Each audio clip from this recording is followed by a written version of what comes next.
म्हणतात ना, जे ते फळ ज्या त्या सीझनला खावं आणि अशी फळं घरी आणून त्याचे जर वेगवेगळे पदार्थ करून ठेवले, तर वर्षभर आपल्याला खाता येतात.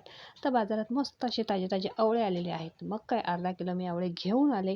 ते स्वच्छ धुतले आणि कुकरला एक शिट्टी देऊन पाणी न घालता शिजवून घेतले. पुन्हा ते आवळे बिया काढून बारीक मस्त असे चिरून घेतले. इथे अर्धा किलो आवळा घेतलेला आहे. 400 ग्राम गूळ घेतलेला आहे. मग कढई घेतली. कढईमध्ये एक थर गूळ आणि एक थर आवळा, एक थर गूळ आणि एक थर आवळा असे 4 ते 5 थर मी देऊन घेतले. कढईवरती झाकण ठेवलं आणि मंद आचेवरती गॅसवरती ते शिजू दिलेलं आहे. त्यातलं गुळाचं पाणी कमी झालं की मग मी त्याच्यामध्ये खडा मसाला घातला. 1 चमचा सेंधव मीठ घातलेलं आहे आणि परत एकदा झाकण ठेवून मी ते शिजवून घेतलेलं आहे.